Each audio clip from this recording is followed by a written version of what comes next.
Kelantan dengan 5 kemenangan, 3 seri dan 4 kekalahan, manakala untuk PDRM 4 kemenangan, 2 seri dan 6 kekalahan. Baik, kita beri ruang kepada lagu Negaraku untuk berkumandang di Stadium Sultan Muhammad keempat, Kota Baru.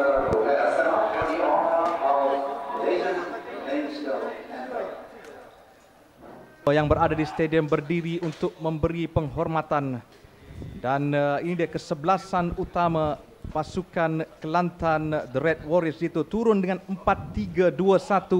Nama yang pasti saya akan sebut Ismail Ibrahim, menjaringkan gol pada perlawanan sebelum ini dan berada dalam kesebelasan utama. Beliau mungkin akan menjadi pilihan utama Marco Rajini bagi menerajui barisan serangan Kelantan. Baik, cerita untuk PDRM pula, tidak ada pertukaran daripada perlawanan sebelum ini. Turun dengan 5-4-1 dengan di bahagian belakang 5 pertahanan Amir Khalil Harrison Alex. 2021 Kelantan akan memulakan gerak di Kota Baru. Mario Arquez bertubuh sasa ala-ala Lukaku dito. Ya, mereka juga mempunyai Alexander dan juga Alvaro Cuejo. Azri bermain pantas dalam kotak penalti. Ditepis oleh Farizwan, masih dalam bahaya untuk Kelantan. Hidir Idris dalam kotak penalti, sekali lagi tidak berjaya. Satu percubaan yang baik, sudah 2 kali dito PDRM cuba untuk menggugat Kelantan. Ya, ini menunjukkan bahawa mereka sudah pun selesa, sudah pun menemui rentak permainan yang mahu dimainkan oleh mereka ini. Dapat lihat bagaimana percubaan dilakukan, namun Farizwan lebih sedia di sana untuk memberi.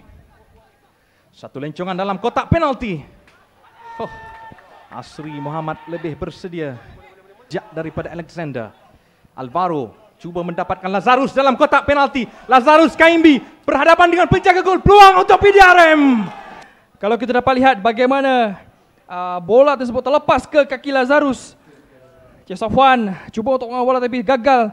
2 percubaan dilakukan oleh Lazarus, namun Farizwan lebih bersedia, Firdaus.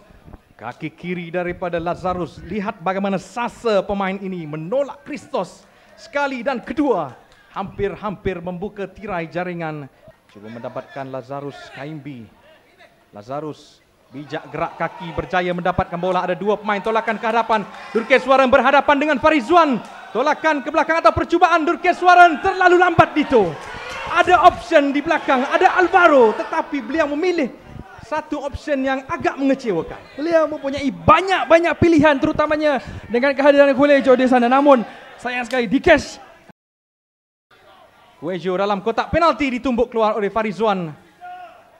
Cuejo, satu terjahan dan penalti. Dito, adakah itu penalti, Cik Safwan? Lazarus dan tepat.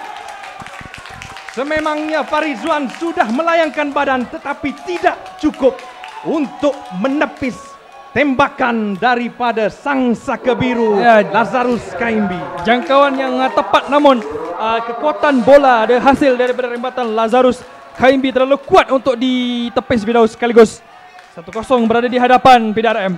Driving seat untuk PDRM. Bola yang sudah pun dibaca tetapi tidak berjaya ditepis. Tenang untuk menyudahkan sepakan penalti di Kota Baru. PDRM di depan dan ketinggalan bukanlah cerita baru untuk Kelantan dito. Mereka Haziq Subri untuk The Red Warriors. Haziq Subri lencongan dalam kotak penalti.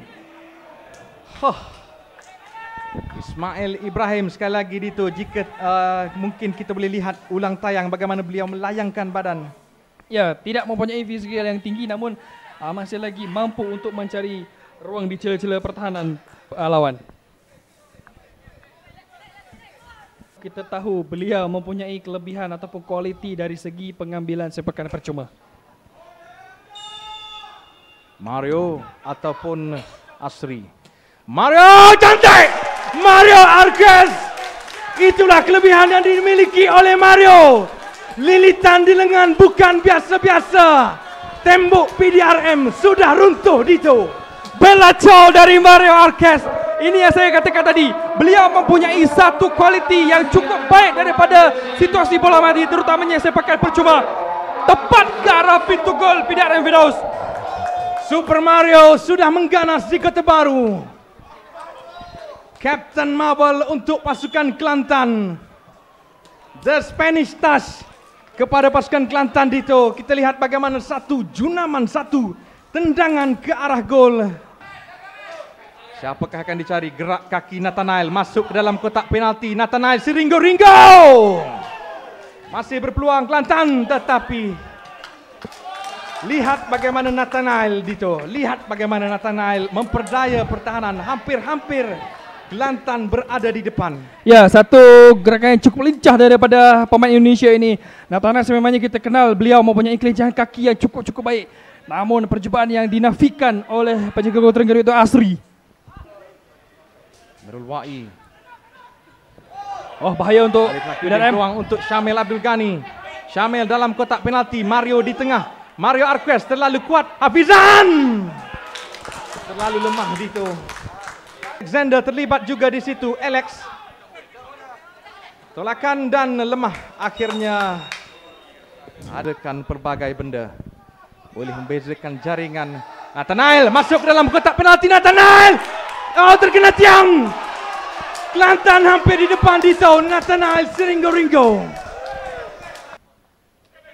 Said Sobri perlu melakukan tugasannya, menekan segala bola. Itulah yang perlu dilakukan. Masih dalam permainan Amirul Wa'i berhadapan dengan Izafik.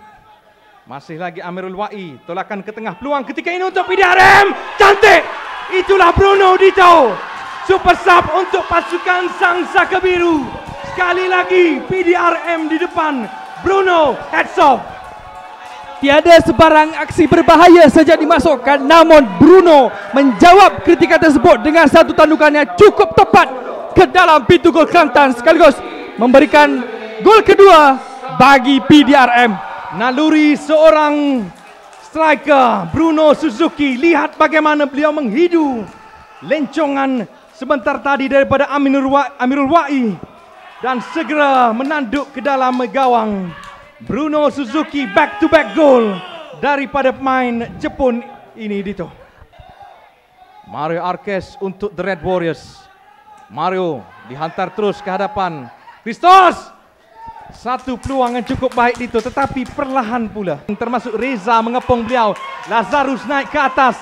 PDRM melakukan gerak balas. Untuk PDRM, Lazarus masuk ke dalam kotak penalti. Bruno Suzuki.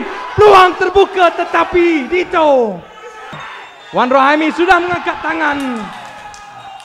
Dito Sang Saka Biru membawa 3 mata pulang ke Kuala Lumpur. Bruno Suzuki datang daripada bangku simpanan untuk membantu pasukan PDRM. Satu perlawanan yang cukup berkualiti, cukup epik, banyak drama, dan PDRM datang sebagai pemenang di bumi Kota Baru, Firdaus. Bruno di akhir permainan hampir-hampir menutup terus episod cerita di Stadium Sultan Muhammad keempat Kota Baru.